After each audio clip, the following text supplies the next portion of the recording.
Yo, what's going on guys? Welcome back to the channel. Hope you're having a great day today and we're all doing well. Before this video begins, I would like to let you guys know that I now have a second channel called Mind of Kudos, and it's basically going to be a commentary style channel where I talk about, just current things happening on the internet, stuff I'm interested in, and basically stuff I've got an opinion on.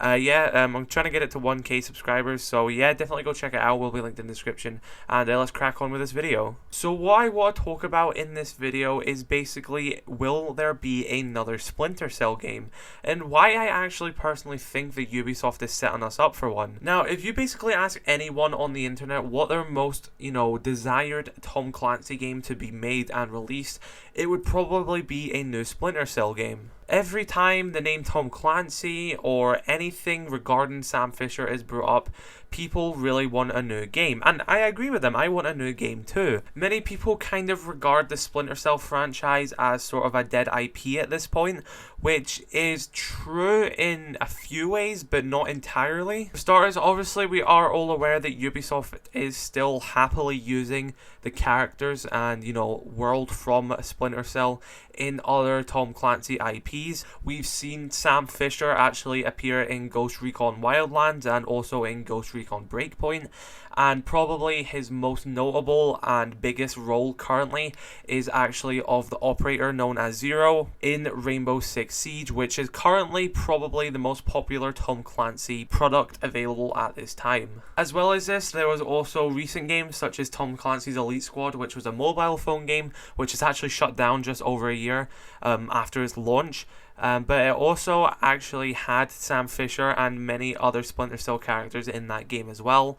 And currently, the newest thing to include Splinter Cell is Tom Clancy's xDefiant. Now, I know a lot of people aren't too fond about this game and they don't really like Tom Clancy's name and IP on stuff that isn't really Tom Clancy based. I get that argument, but I also still do enjoy seeing these characters and this really good world building that has came from Tom Clancy expanded in different ways than it has originally been developed as. I know you may disagree with me on that, but I personally enjoy when IPs continue to grow and expand. But yes, Tom Clancy's xDefiant does have a faction in it completely taken out of Splinter Cell, and there's a whole gadget in the game completely based around the goggles as well. And I'm actually playing the xDefiant closed alpha right now, and I can't say much on it, but it is really fun. I can understand why people are criticizing it, but definitely give it a try. But anyway, it is very clear that Ubisoft are still aware of the Splinter Cell IP. They're not just completely forgetting about it, but just not using it in the way that most people desire them to. Now, for starters, we do know that there is actually going to be a Splinter Cell animated series coming to Netflix, which is going to be made by Ubisoft as well. I know, once again, that is not exactly how people would like it to be, but if you can actually base anything off of the animated shorts that we got for Rainbow Six Siege, especially one even including Sam Fisher, they are actually extremely enjoyable, and it does definitely give us a lot of insight to a lot of characters which we don't have a lot of lore behind. Obviously, in Rainbow Six Siege, Sam Fisher is probably the biggest lore-based character in that game since he's had previous games, and every other operator in Siege has only had this game, which doesn't even have a single-player campaign in it, yet there is still a lot of lore to it. So I 100% do believe that this Splinter Cell Netflix series is going to expand on a lot of characters. As far as I'm aware, there is no actual official information about what the lore and the plot of the whole entire show is going to be, but I really do think that Ubisoft are setting up for something. If we look at the most current event that's happening right now in Rainbow Six Siege, the containment event, Sam Fisher is the main poster boy for that event. He is basically the head of the attacking team for that event, so he's the face of that event.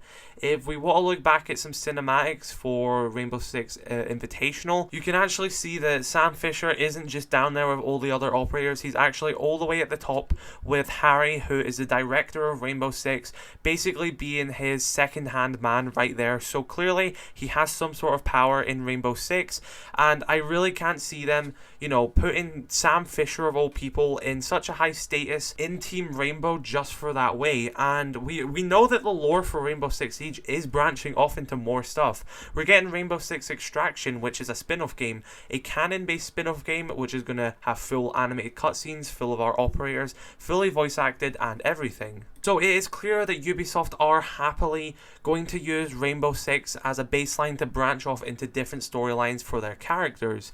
And I can see that happening with Sam Fisher. Like I just said, we have a animated series coming up, and then that could also coincide with a new game. Ubisoft aren't dumb. They like money. We know they like money. Everyone's calling for a new Splinter Cell game.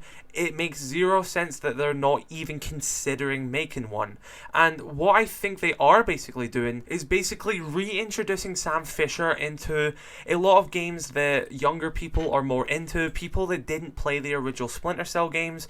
So introducing them to Rainbow Six Siege, which is one of the biggest FPSs on the market. Getting people to know the character, maybe getting them interested to go back and play some older Splinter Cell games. And what I think this is ultimately setting up is a soft reboot for the Splinter Cell series. Now, for you guys who don't know, a soft reboot is kind of just what it sounds like. It's a reboot of a franchise, but not to the point where it's retconning everything that happened before. So, for example, there was old Star Trek movies. Then in the 2010s, J.J. Abrams rebooted the entire series and made his own version of it. So that's completely separate to the old stuff. A soft reboot is basically taking the characters and making a whole brand new story, reintroducing them in a new light, but also keeping the older stories still canon and relevant. But you don't have to play the older games to understand what's happening. That's what a soft reboot is. If I can throw off one more example, the most recent God of War game, that was a soft reboot. You can play that game and perfectly understand the entire story happening there. You can understand Kratos, you can understand what he does. They mention his past, but you don't have to play the older games to understand it. But those older games are still canon based, but you don't have to play them to understand God of War. That's what I feel like they're going to do with the Splinter Cell IP and Sam Fisher especially. They are setting him up, bringing him back in all these Ubisoft titles, especially Rainbow Six, clearly giving him, special animated features, indulging in this character, giving him actual screen time so people can understand him, get to know him if they didn't know before. Then setting up this soft reboot of the Splinter Cell series with this version of Sam Fisher, much older, who's currently part of Rainbow Six. It could even include some operators from Rainbow Six, and I'm not talking about his main characters, but characters that are there to cameo, basically. Maybe he's working with Rainbow, they go out on a mission, then he finds something from his past, and he basically turns to them and says, look guys, this is something I need to do on my own, and then goes away on this brand new Splinter Cell story with Sam Fisher, with this character that has been developed in older games and expanded on in Rainbow Six, linking this game as well to the whole Rainbow Six universe, which has a massive fan base, therefore encouraging more people to give this a try since they're familiar with the Operator Zero or Sam Fisher,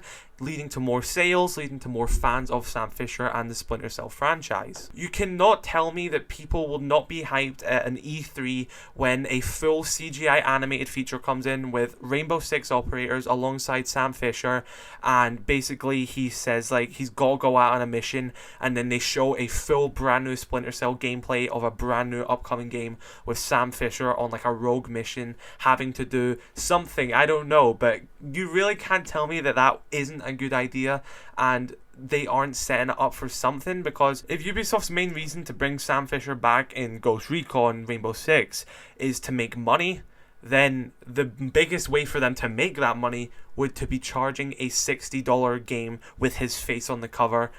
I just don't see why they would bring this character back, give him, give Splinter Cell at least, so because we don't know if he's going to be in the Netflix series, a full animated part. Because, why would they bring Sam Fisher back to the Tom Clancy universe just to never give him his new game? I just think that doesn't make sense.